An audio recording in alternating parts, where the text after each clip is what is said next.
اعوذ باللہ من الشیطان الرجیم، بسم اللہ الرحمن الرحیم۔ محترم بھائیوں، دوستو، انسان کامیاب ہونا چاہتا ہے اور کامیابی کے لیے دوا کے ساتھ دعا کی ضرورت پڑتی ہے۔ وظائف آپ کی زندگی میں یہ اہم اور خوبصورت کام نہایت احسن طریقے سے انجام دیتے ہیں۔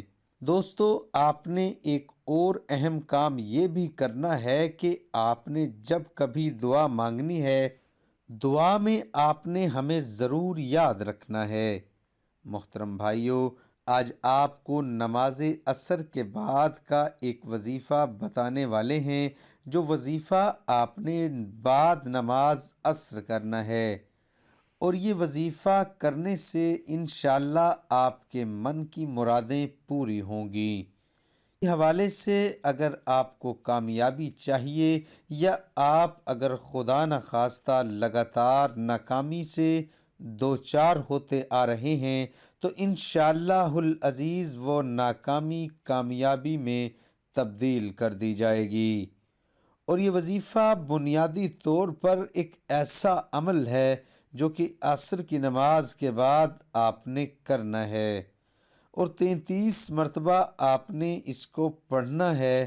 اور اس کے اندر آپ نے پڑھنا کیا ہے، جس بات کے بارے میں آپ کو بتا رہا ہوں، یہ بنیادی طور پر حضرت محمد مصطفیٰ صلی اللہ علیہ وآلہ وسلم کی ذات اقدس پر نازل ہونے والے قرآن حکیم کی ایک آیت مبارکہ ہے، اور اس آیت مبارکہ کو آپ نے 33 مرتبہ اول و آخر درود پاک کے ساتھ پڑھنا ہے۔ ایک چیز کا یہ خیال رکھیے گا کہ درود پاک آپ جو پڑھتے ہیں، ہمیشہ درود پاک آپ نے نماز والا پڑھنا ہے۔ جب درود پاک کا ورد پڑھتے ہیں تو آپ کو فائدہ یہ ہوتا ہے کہ اللہ تبارک و تعالی آپ کی ذات پر 10 مرتبہ رحم فرماتا ہے۔ یہ باقاعدہ فرمان میں بتایا گیا کہ جو 1 مرتبہ درود پاک پڑھے گا، اللہ تبارک و تعالی اس پر 10 مرتبہ رحم فرمائیں گے۔ تو آپ نے یہ خوبصورت آیت مبارکہ 33 مرتبہ پڑھنی ہے۔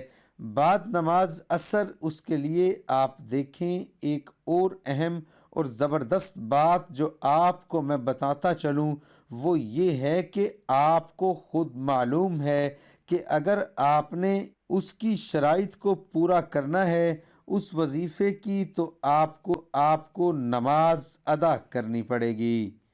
لہٰذا نماز ادا کرنا جو ہے وہ آپ کے لیے بہت اہم ہے، کیونکہ نماز اس وظیفے کی شرط ہے۔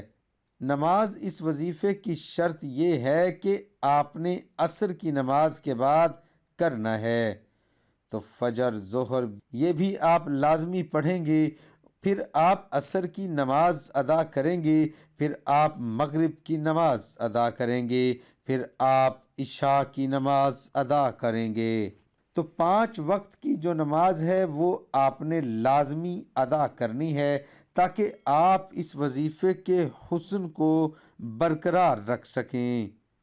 حسن اس کا ویسے ہی الحمدللہ بہت زیادہ ہے، لیکن جب آپ لگاتار نماز کی بھی پابندی کرتے ہیں تو اس سے آپ کو فائدہ یہ ہوتا ہے کہ اللہ تبارک و تعالیٰ کے پاک نبی حضور اقدس صلی اللہ علیہ وآلہ وسلم کی نسبت سے اور ان کی زلفوں کا صدقہ آپ کی زندگی مزید آسان ہو جاتی ہے۔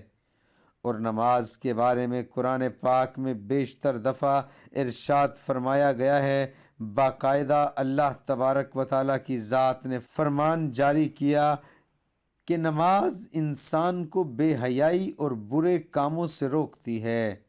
لہٰذا اگر آپ بے حیائی اور برے کاموں سے رکنا چاہتے ہیں تو آپ نماز ادا کریں۔ نماز مقررہ اوقات میں فرض ہے۔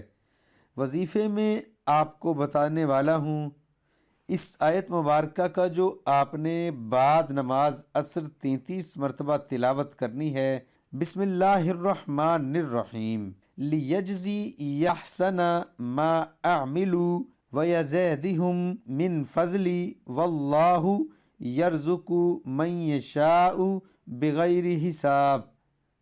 ترجمہ: تاکہ اللہ ان کو بتلا دے ان کے سب سے بہتر کام کا اپنے فضل سے اور ان کو زیادہ سے زیادہ نوازے، اور اللہ جسے چاہے بے حساب روزی عطا فرماتا ہے۔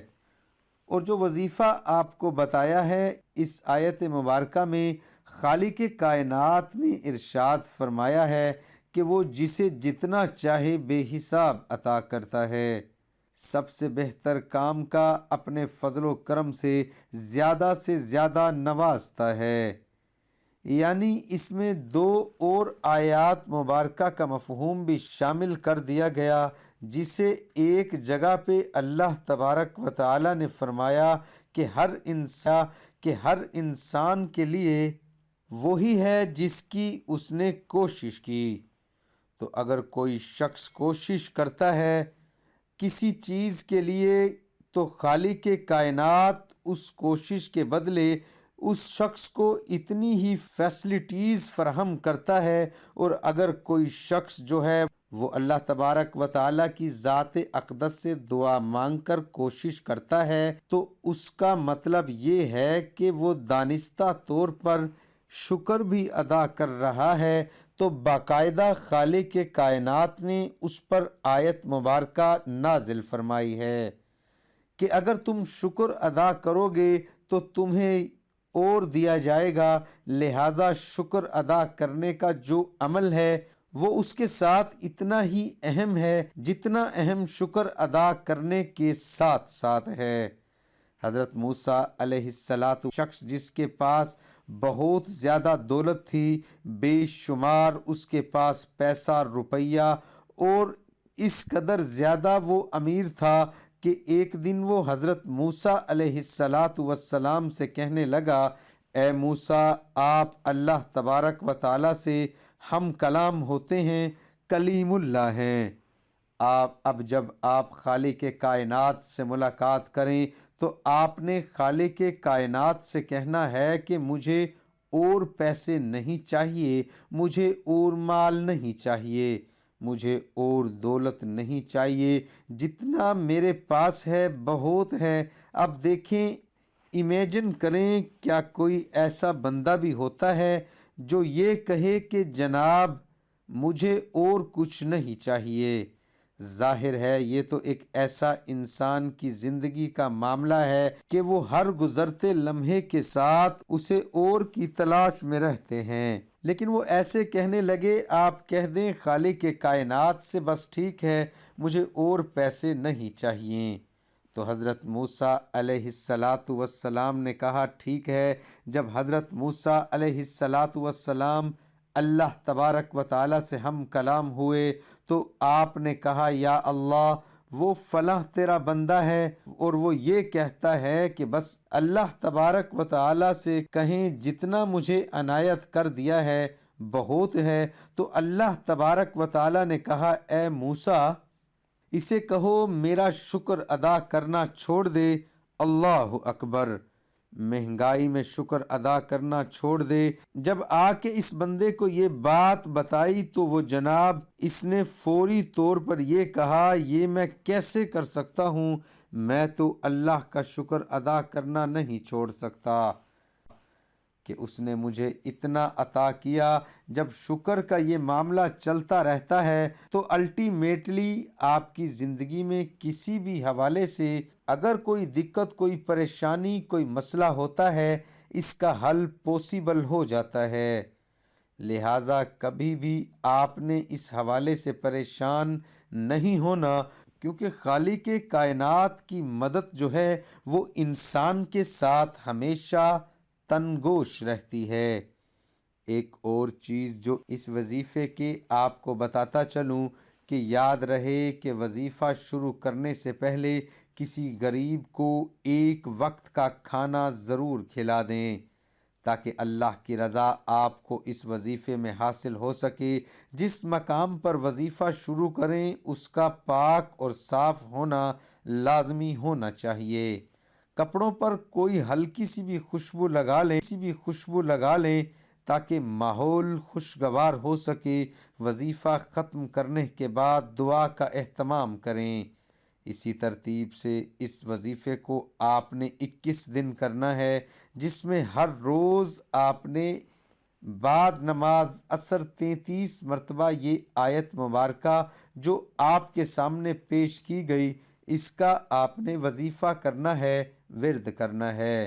اور اس کے بعد آپ نے پھر دوبارہ حضور اقدس علیہ السلام کی ذات اقدس پر درود پاک پڑھ لینا ہے، نماز کا اہتمام کرنا ہے، نماز قائم کرنی ہے۔